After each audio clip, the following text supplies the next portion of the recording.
like to welcome everyone to our Hour of Power. So I'm Mike Shankman. I'm one of the directors. I also work directly with Yvette on this. And she's on a trip. So she said she was actually on a plane and it was unable for her to host it. And we wanted to make sure that we gave, Jim all the ample opportunity because he was available to come on in. So I'm going to go ahead and host for today. And I'm going to go ahead and just let it get started because we have a great guest. And Jim, our Hour of Power is really, with CAREB, which is the California Association of Real Estate Brokers, we are realtists.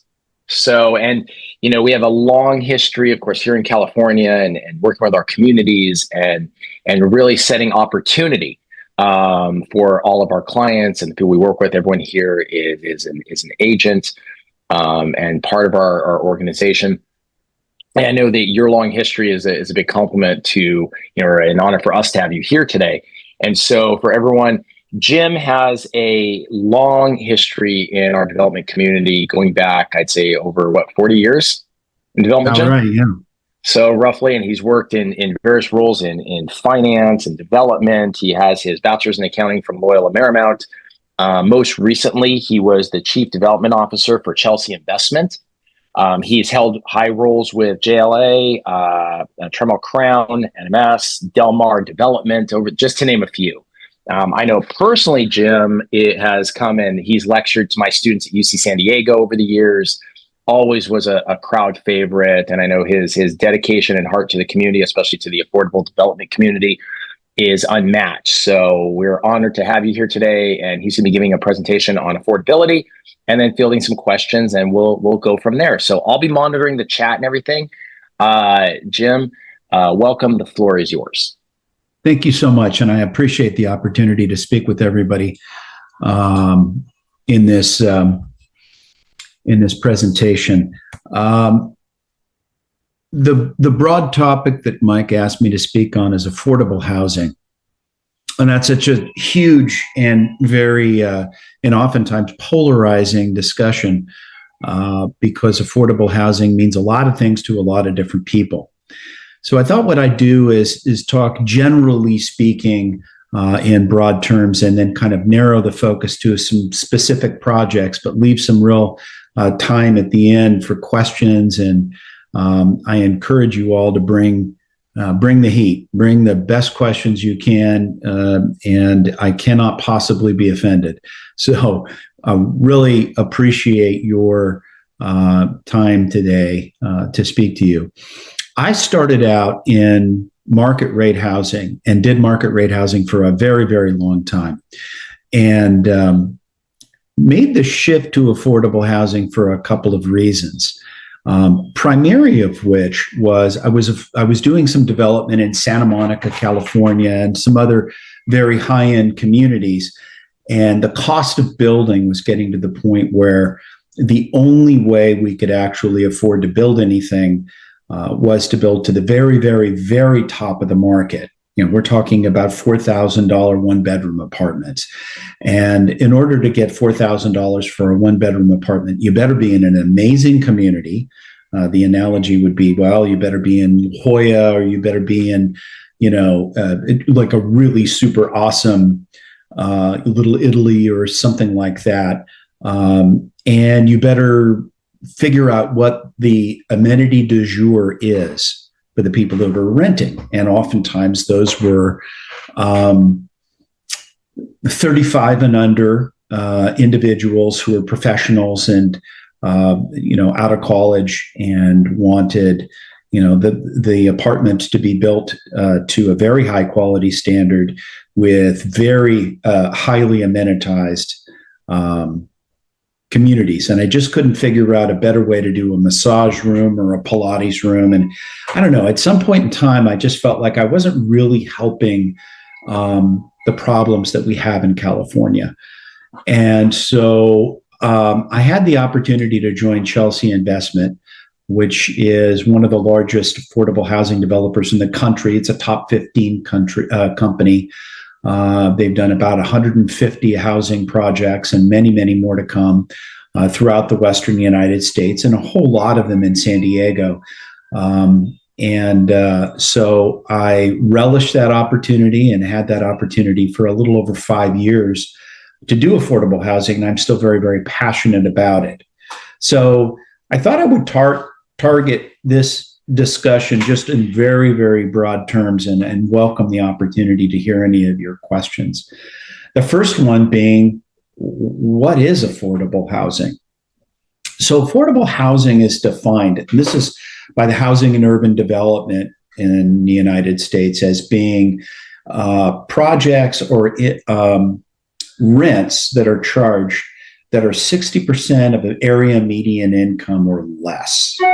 So to make a step back, the standards in the United States are that a reasonable amount of money to spend for all-in rent, which includes rent and utilities and parking, would be approximately 30% of your gross income. So if you make $100,000 a year, your all-in housing costs shouldn't exceed $30,000. And if you think about $100,000 after taxes, that may leave you $55,000, $58,000. So $30,000 of that going to housing doesn't seem crazy. That's a lot of money. But anything at 60% of median income or less would qualify as affordable housing. So what does that mean? So in San Diego, believe it or not, the median income for an individual is roughly $130,000. So half the individuals make more and half the individuals make less.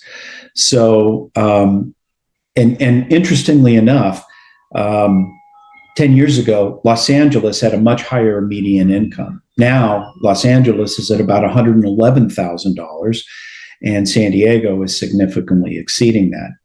Part of that is San Diego has become a destination that everybody wants to go to. If you don't want to leave California and you're trying to get out of one of the big cities that are having a lot of the sort of problems, if you will, broadly described, San Diego is a good landing place. And even though San Diego has a lot of issues, on a relative basis, San Diego is considered to be one of the safer, better destinations to be. We certainly all like it. So the median income has really crept up. So for individuals earning less than $78,000, you actually qualify to live in affordable housing in San Diego County. Now, just let that sink in for a second. $78,000 is a lot of money. That is a pretty good salary for somebody that works in hospitality or works as a first responder or a teacher. And so we're not talking necessarily about individuals who are, looking for public assistance in housing and they don't pay any rent. We're talking about people that have full-time jobs and are working hard and just not making enough money to afford the average market rate housing project. Above 60% and below about 120%, HUD would describe that as workforce housing. I'm not sure how I would possibly describe workforce housing other than just let the name speak for itself.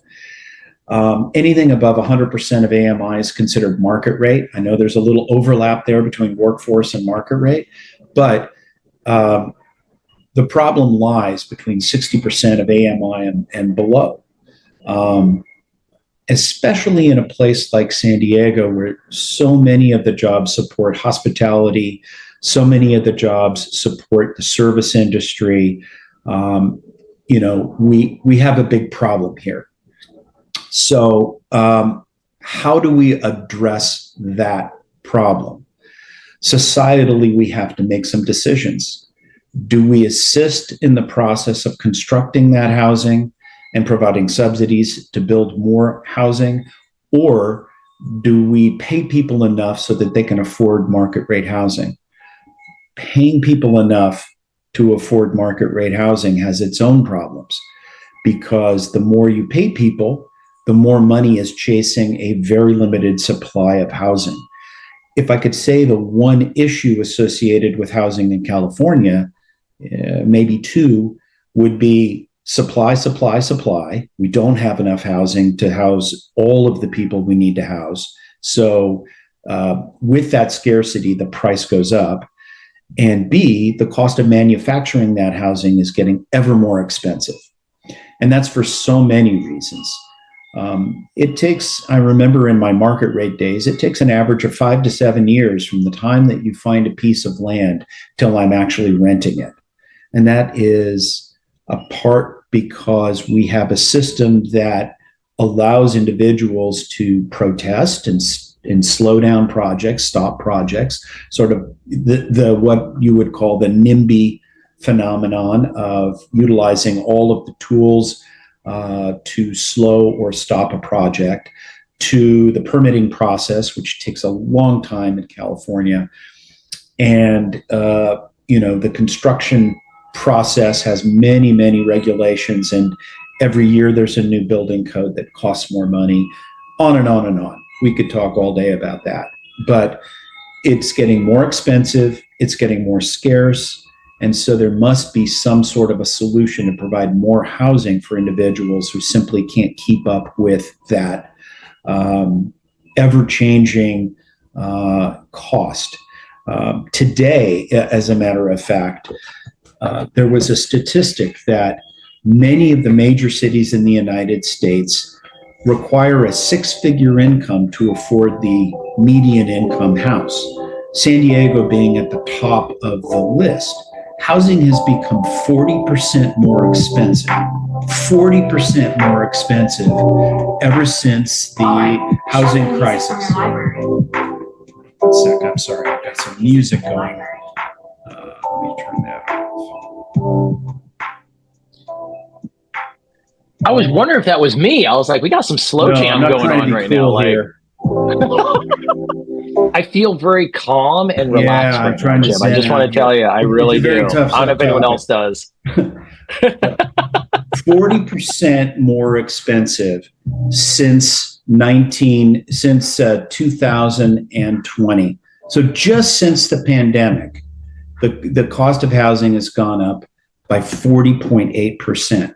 So have incomes gone up by 40.8% since the pandemic, especially in the service sector or first responders or teachers or so forth? We can say emphatically that is not the case. So people are getting less able to afford housing than they were in the past.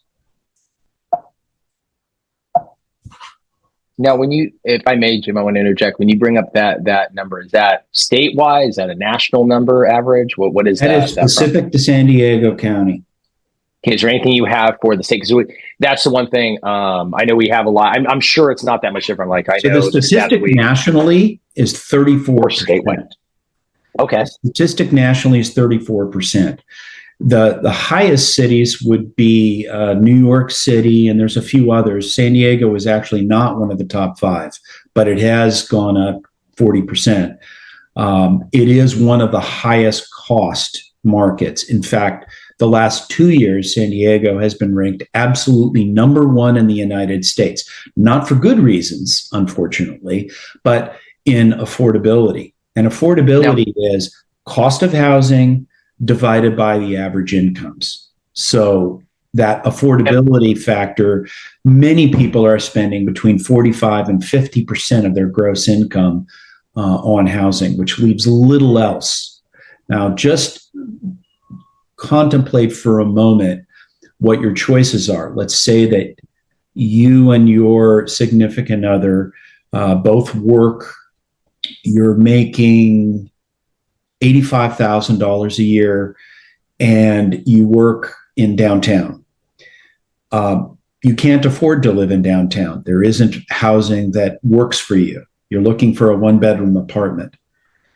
If you choose to go to, East County to get something that is a little bit more affordable, now you've got the cost of transit. We know the cost of gas, insurance, maintenance for your vehicle, the cost of the vehicle itself. It has increased dramatically over the last 5 years. So you're scratching your head and saying, okay, how do I manage this issue? It is a conundrum that every city is trying to deal with, and most cities are desperately trying to increase their supply of affordable housing to take some of the pressure out of that situation.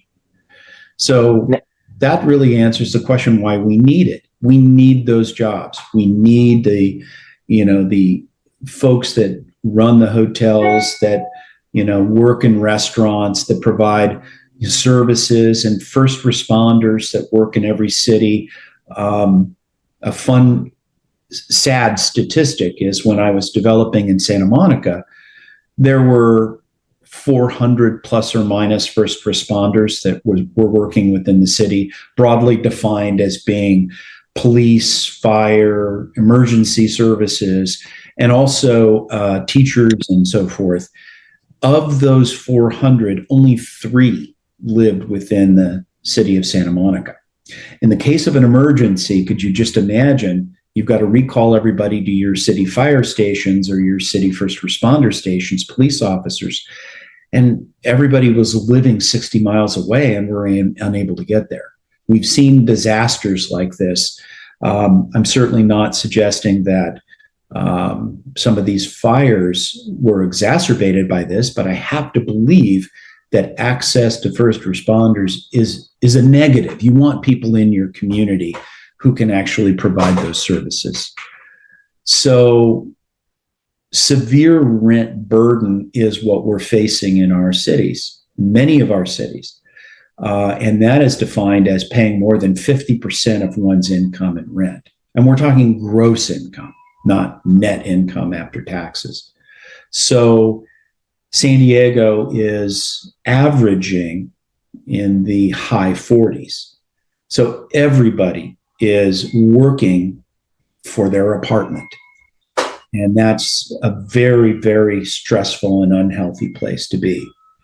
So we can certainly debate about the merits of subsidized housing. We can debate about any of these issues, but it is a reality of our communities that if we want the services and if we want these jobs to be delivered, we have to face the fact that we have to provide housing that simply doesn't pay enough money, that doesn't cost more than people can afford.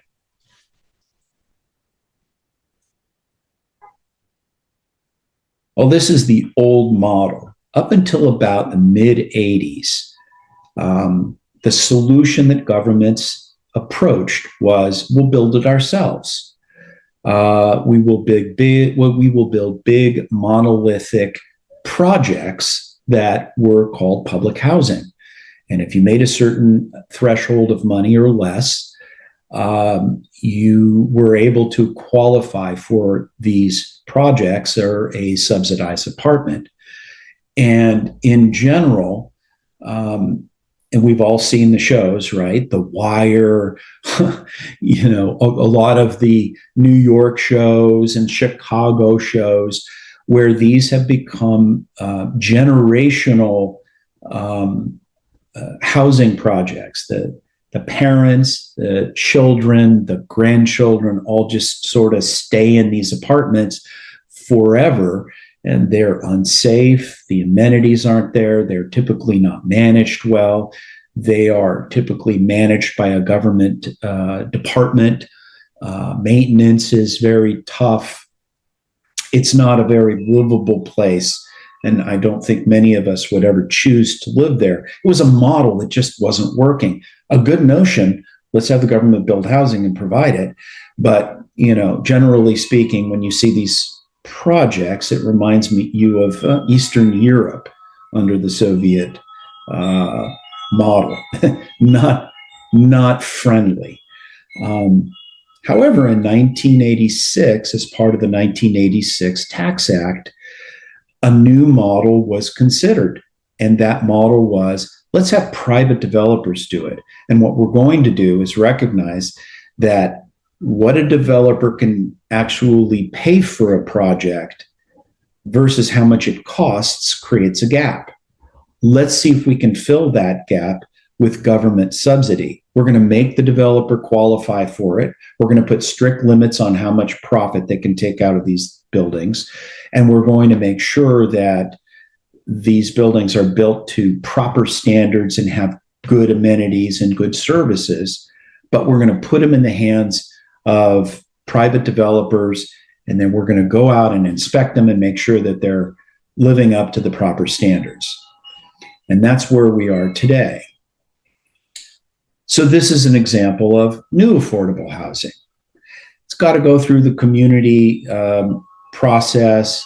It's got to be done in a manner that is enhancing the community, and the building codes are all up to standard, and services are provided such that the buildings are able to be, what I would consider to be great, thriving communities. Of the 150 communities that Chelsea built, I probably visited 90 of them. And I can tell you that with very few exceptions, everybody I ever spoke to were very happy living there, and they were good, clean, well-maintained communities in very good locations. Why are they all in good locations? Because all of the money that the government provides as subsidies, generally speaking, are highly competitive. And there are lots of extra points that you get from being in highly desirable communities that are transit supported and also have amenities surrounding them. Those are called high resource communities, schools and hospitals and other services that are close by, transit that are close by. All of those things are counted in the competitive process to receive these subsidies. I'm going to give you a few examples of things that have been done very recently to give you a sense for what this housing is all about. This is recently delivered. It's called the Mid-City Apartments project developed by Chelsea that I was very involved in. It's kind of a new concept, but I really like it. It's intergenerational. There's a family side of the building and there's a senior side of the building. Total 195 units, with 78 of those units being targeted to families. And that means that 25% at least of the units are 3 bedrooms and 25% of the units at least are 2 bedrooms. And there are certain family targeted amenities and other things that provide benefits to a family population. And then adjacent to it, connected to it, sharing a subterranean parking structure, is 117 units targeted to seniors. And again, similar amenities, similar focus on senior living, and most of those units are 1-bedroom units. Almost all of them are 1-bedroom units. And then there's a bridge that connects the two with common amenities like community garden, like some outdoor barbecuing space, and some coordination between the two sides in terms of special events and special parties and things like that. Easter egg hunts where both sides get together, Christmas parties, all sorts of things like that, with the idea that we're putting families next to grandparents. And it really does create a really livable community. The one biggest problem that we have with seniors is the fact that seniors suffer from a lot of isolation. And the big problem we have with family communities is the stress to make incomes for those families to be able to thrive and survive. So to have those two communities next to each other is actually really terrific. It certainly isn't what I would call the luxury of luxury communities, but it does have some architectural interest. It was designed by a highly regarded Robert Quigley architect. It's got some movement in the building. It's got some great amenities inside. The units themselves are very well put together, and I have yet to talk to anybody who wasn't very happy living there. Now, this is where the rubber meets the road: affordable housing financing. It's tricky because everything is competitive.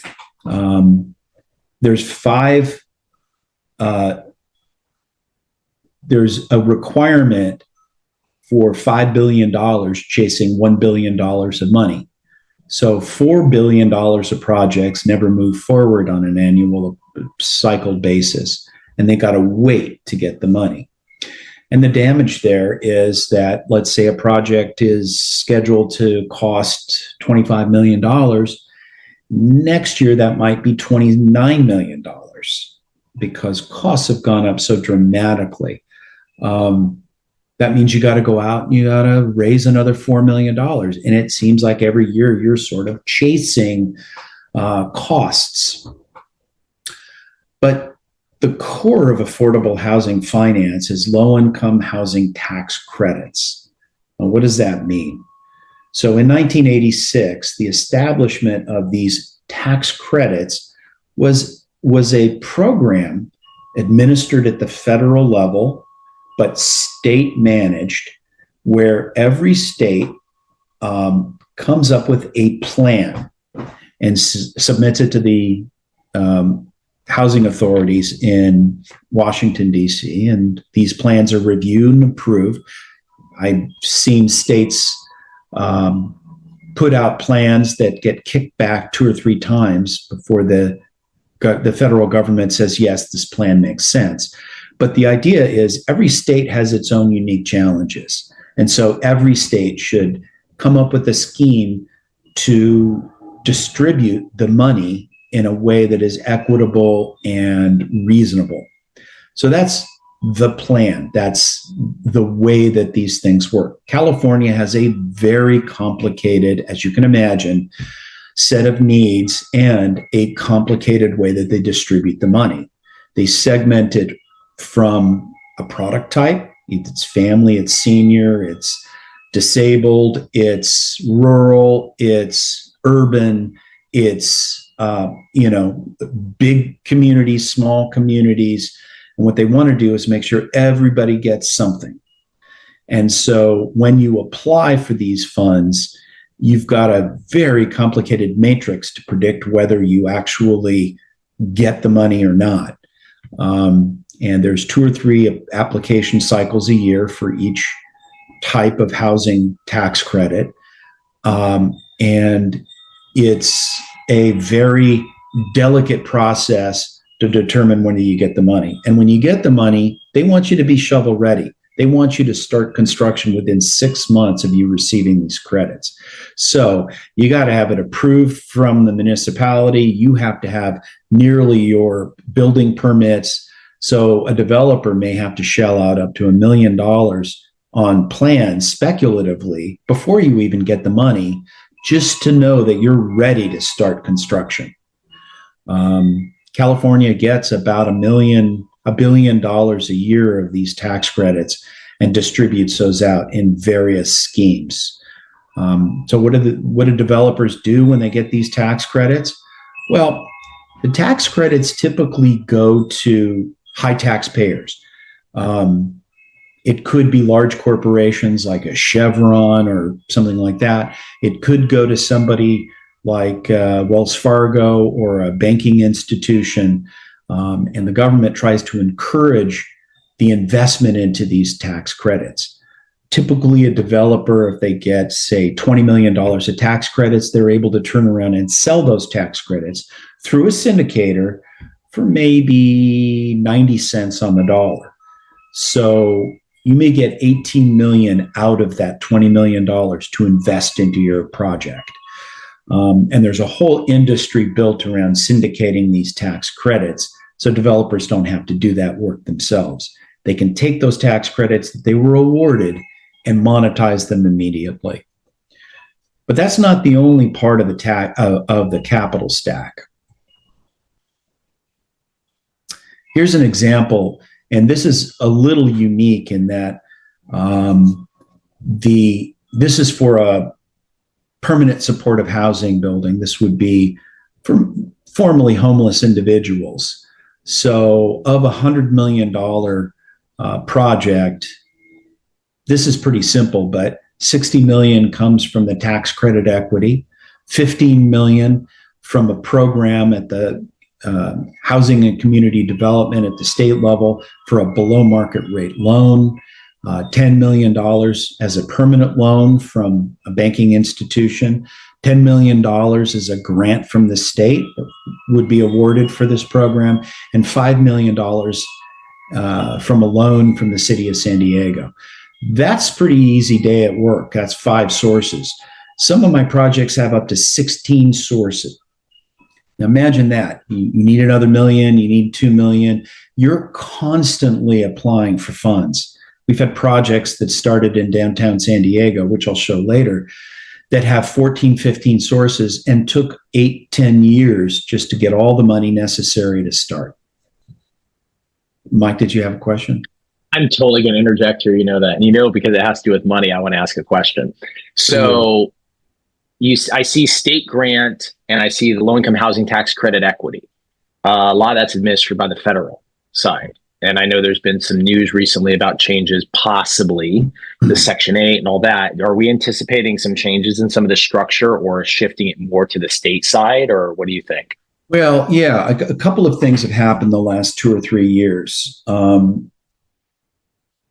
say 3 things. Since the pandemic, and we had a tremendous disruption in the cost of manufacturing housing. So everything got more expensive. And all that means is you need more subsidy. When the state was working from a position of having surpluses, the state made up some of the difference. The federal government also made up some of the difference.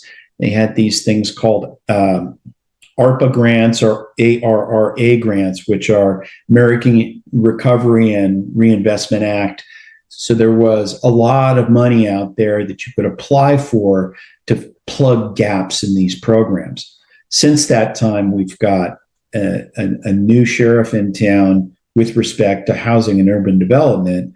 And what HUD is looking to do is trim back the amount of money that goes to states, also trim back the amount of money that is allocated to Section 8 grants or Section 8 vouchers. So folks that are coming in that are at the very lowest end of affordability may not be able to get housing vouchers. And if that's the case, that's a direct impact to the ability of us to finance these projects. Likewise, the state has cut back dramatically the amount of money available at housing and community development to subsidize these projects. So there isn't as much money at the federal level. There isn't as much money at the state level. And of course, the state trickles money down to municipalities, including the San Diego Housing Commission and the county and various other. So the subsidy at every single layer is getting reduced. So the ability, with housing getting more expensive and subsidies getting less, it's going to be harder and harder and harder to plug these differences. An example of how the Section 8 would actually play into a project like this is if I have Section 8 vouchers, which gets me up to about 50 or 60% of median income, for people that really have zero or de minimis income, that $10 million permanent loan from Bank of America and the $15 million permanent or below market rate loan from housing and community development, that's $25 million of debt. I might not be able to underwrite much of that at all because my income is so impacted.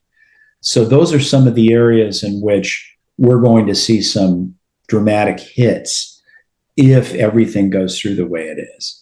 And if the state continues to have shortfalls, I would see that some of the subsidies from HCD and the local municipalities will be hit as well. Yeah. And just to follow up on that, the reason is I know like a lot of cities like, San Diego, in Northern California, several cities, even LA have, if they offer Section 8, they have these wait lists that go sometimes 20, 30 years is what they're saying. So a lot of the cities cut that off, waiting for them to figure something out. So ultimately we're looking at the voucher funds that like for project specific funding too, like HUD housing, which goes for seniors and things like that. Correct. All of those things. Absolutely. Yeah. We're going to see, I believe, an impact to the pace of affordable housing being built because without the subsidies, without the money, this housing doesn't get built. There's no market rate or private market solution to make up for these funds. Here's just I'm gonna run through these very, very quickly. Some examples of some projects. Versa Stylus and Sienna are projects that are in Mission Valley. And they were done in conjunction with Sudbury as part of their community that they did there, their large master development. And we did the affordable housing component of those. They're beautiful communities. I'll show a little video after this about how we ended up building during the pandemic. In fact, it's here. So this was sort of fun. This is nothing more than recreational. Chelsea has a construction company, and we were faced with the pandemic and the inability of people to, be able to build during that period of time. We developed a protocol that the city of San Diego actually adopted. Now, what's fun about this is we started after the building to the left. The building to the left is a market rate building that Sudbury was in the process of developing. The building to the right with the two tower cranes is the Chelsea building. And we're sort of proud of this. So I'll just kick it off. This is a time lapse over a couple of years. I've seen this video. It's my favorite video. So if you see the building on the left, that thing is going pretty good. It's ahead of us, but we're competitive.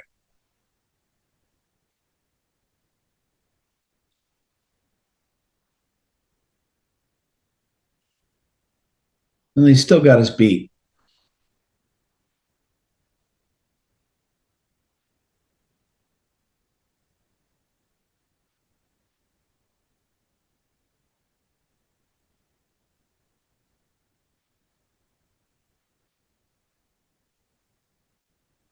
We're starting to catch up.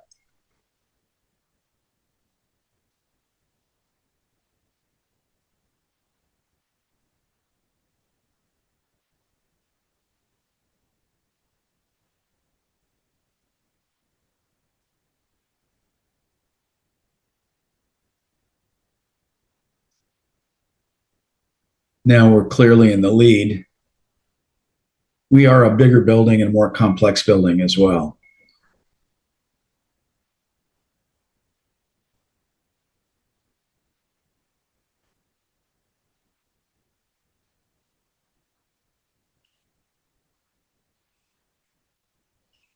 And that's how it's done.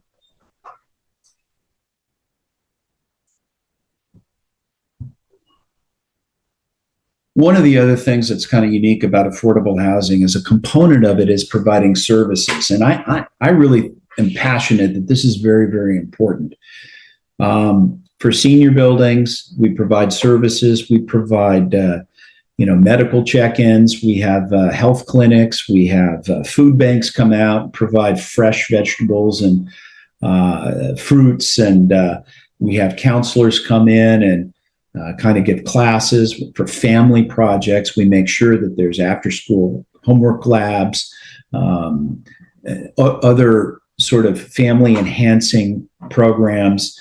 The Southern California Housing Collaborative works with folks with developmental disabilities and so forth, and includes them as part of larger communities. And Father Joe Villages works with us to run communities that have formerly unhoused individuals. The service component of this project is actually critical, because without these services, families aren't going to thrive. Families aren't going to be able to provide the enhancement that really helps life be worth living. And so we are very proud of that. And this is a component that I'm very passionate about. St. Teresa is a building that cost almost $190 million. Families, veterans, homeless households, 407 units. It's very close to the ballpark. Some of you may have seen it.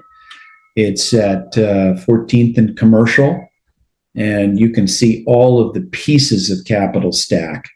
We have project-based 254 of those 407 units are project-based vouchers, including 16 for veterans.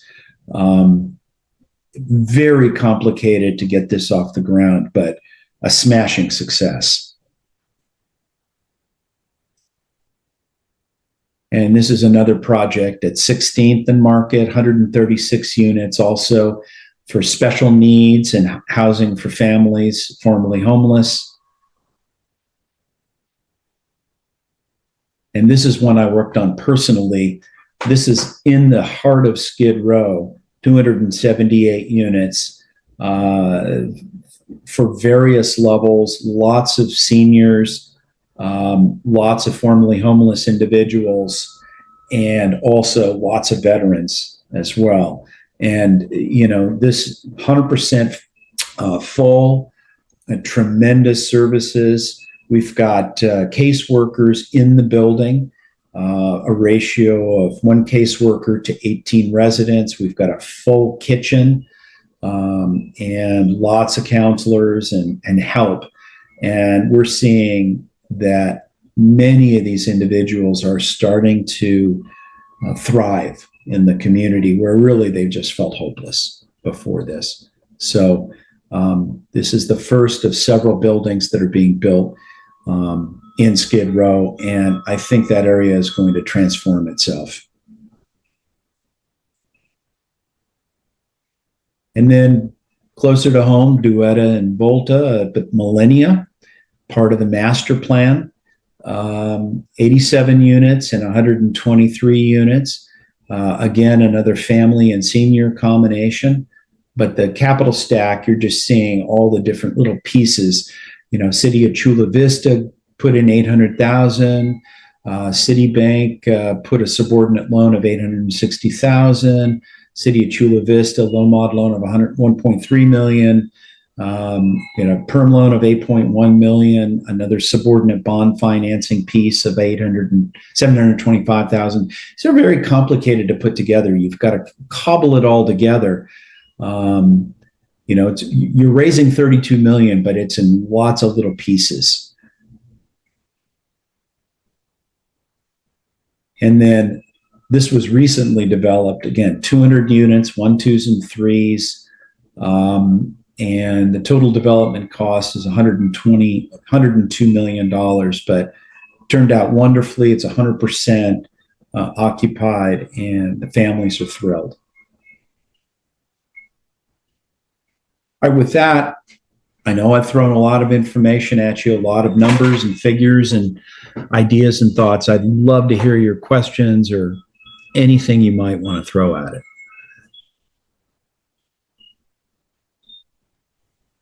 Well, awesome, Jim. Thank you so much for all that. So if anyone has any questions, commentary, commentary, anything, then please just time in, or you can put it in the chat and I'll monitor it and announce it out. Yeah, I am just all over the place. This is Gloria. Because, like you said, this is a complicated subject. And, I don't, it's okay. So affordable housing is an umbrella with all of these different income qualifications. And as a real estate agent,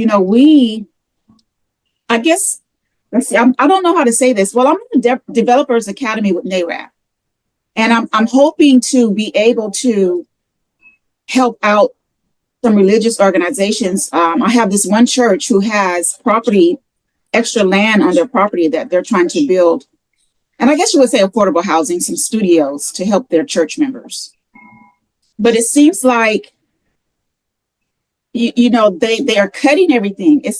And I just don't understand how we're supposed to help out or add to or mitigate this issue.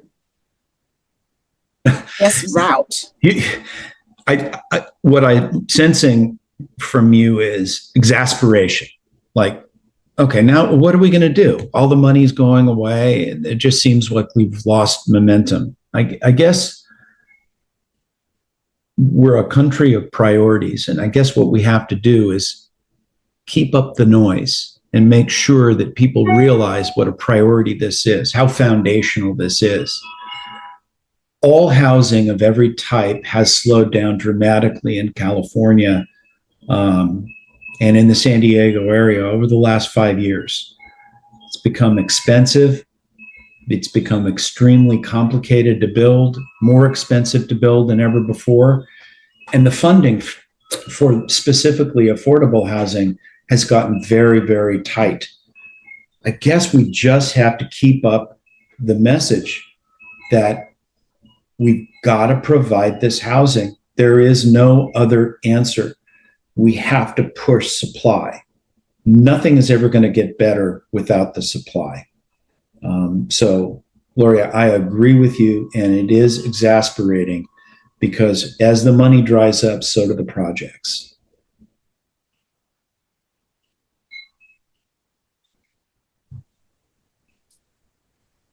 Yeah, Andrea, I see you have your hand up.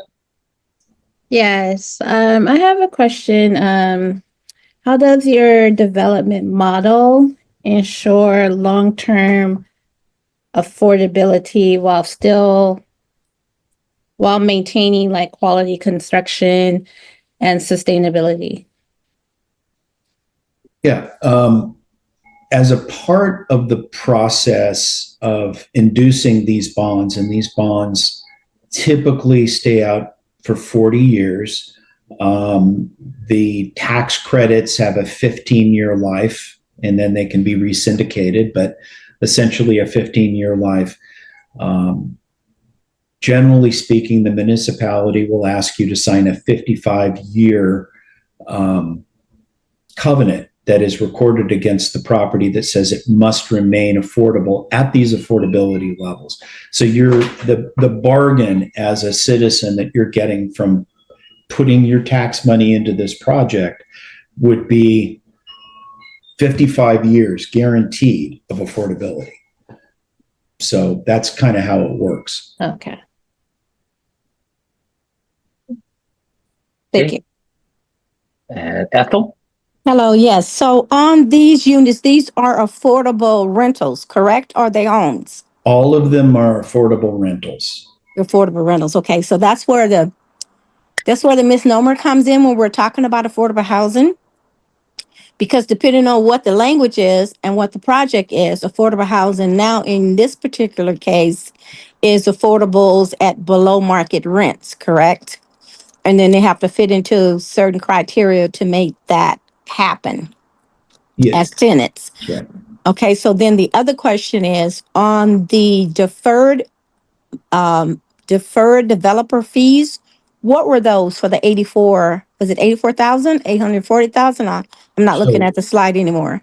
Right. So typically the way that the affordable housing projects work is you can charge up to 15% of the total qualified basis of the project to be a developer fee. So let's say, for example, the 407 unit project that we were talking about earlier. Let me get to that. Okay.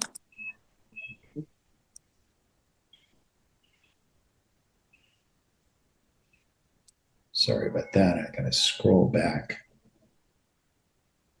Okay, so we have a project here that's $189 million. There's certain parts of that $189 million that don't qualify as part of the basis. But let's just say, for example, $150 million is part of the qualified basis for a developer fee. So you take your 150 million times 15%, and that's a $22 million development fee. Sounds pretty great, right? Mm-hmm. Well, approximately $10 million of that is a deferred, permanently contributed fee. The only cash fee that you get, and the state controls that. The only cash fee that the developer gets is a maximum of $2.5 million plus $10,000 a unit over 100 units. So you've got 407. So you have 307. You get 307 units over the 100 units. So 307 times 10,000. That's $3 million. And then you have a developer fee of 2.5 million. So you have a developer fee of about $5 million that a developer can actually be paid on a project like this. So that's a bit about how that works. So the amount in this project, the one that was 804,000, you used that calculation, and that's the amount that was waived, so to speak?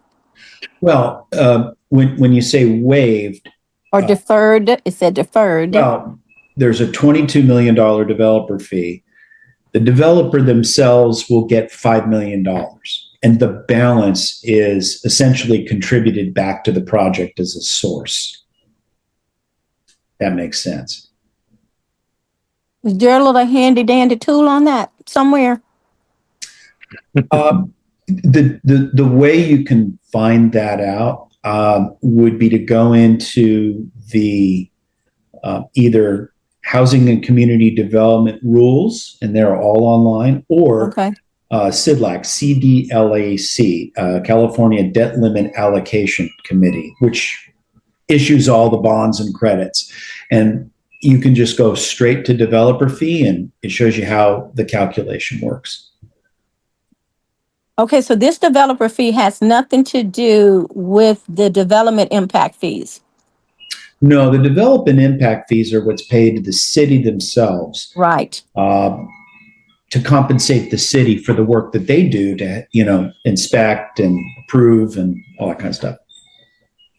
So in addition to the price of your rents or what you get for your project, you also have an incentive as a developer, and then the city gets impact fees from the project cost to help whatever they do with their general funds for that project or for their city budget. And so it's kind of like a win-win collaboration for this development to help meet housing needs. Yeah. So in other words, what does the developer get out of this? Well, the developer puts all the money up and puts the deal together. And in this particular case, this deal took about 7 years to get to the point where it could start. So the developer's got to carry a lot of costs for 7 years and staff and all sorts of different things. And what they get out of it is a development fee. It's not a windfall. They're not making a fortune, but it's enough to incentivize that developer to actually do the work. The city gets money to offset their infrastructure, to offset their incremental requirements to approve this project and put staff on this project, inspect this project. Yeah, so city's getting a little something out of it, the developer's getting a little something out of it, and the community's getting something out of it. So yes, that's more or less how it's set up.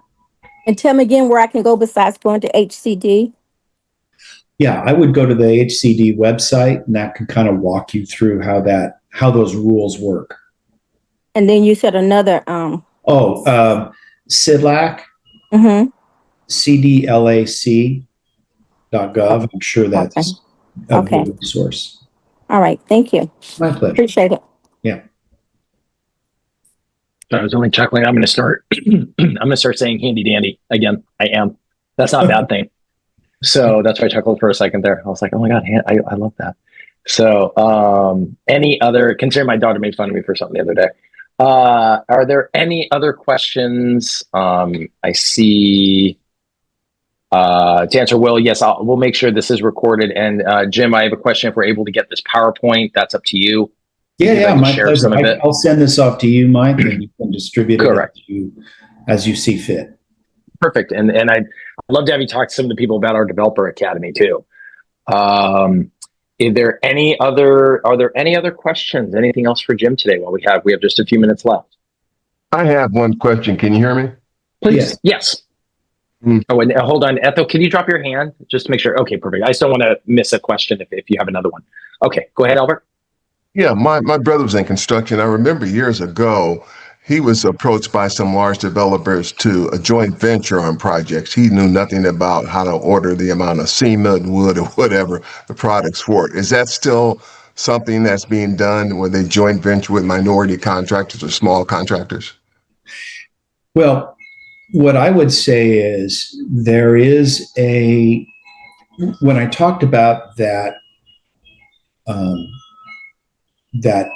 prioritization about how the state is distributing the money, there are some special programs that are set up that give advantages to BIPOC communities, or BIPOC developers, or BIPOC builders. Everybody know what BIPOC is. Black, Indigenous, people of color. And so if you are a majority owner of a business, you actually get a little bit more developer fee, and you have the opportunity to get higher on the priority list of doing a project. So what that means is you're more likely to win money. And so a contractor that would joint venture with another developer would have a leg up on the financing and be able to get a little bit more developer fee. That is in place and that is functioning. And again, I would turn you towards the SIDLAC site to look at the scoring and look at how that works. But yeah, it is in place, and there are those programs. Well, thank you. My pleasure. Any other questions? Anyone else? All right, well, we're at the very end. Jim, thank you so much for taking your time down for us here at CAREB. We really appreciate that, and your knowledge is definitely very vast and very very very good to see all the experience that you have and have that here in front of us. So we really appreciate the time. Well, thank you. And I will say, affordable development is not for the faint of heart. But no. I often say that my two favorite days, my second favorite day is the day we break ground, and my favorite day is the day that we are cutting the ribbon, because you see the faces of the families that are moving in. And it is probably the greatest professional gratification I have ever experienced, to see families moving in to a clean, fresh apartment when they have struggled to afford housing. And it's hard, but it's worth it. It's worth fighting for. It's worth doing the work. So thank you all for supporting this endeavor. Thank you. So anyone else? If there's nothing else, we'll go ahead and close everything out. We'll be here in a few weeks for our next hour of power. And thank you everyone for coming on in. And Jim, thank you so much for coming down today again. Thank you all. Thank you, Mike and Jim. Thank you. Thank you. Thank you.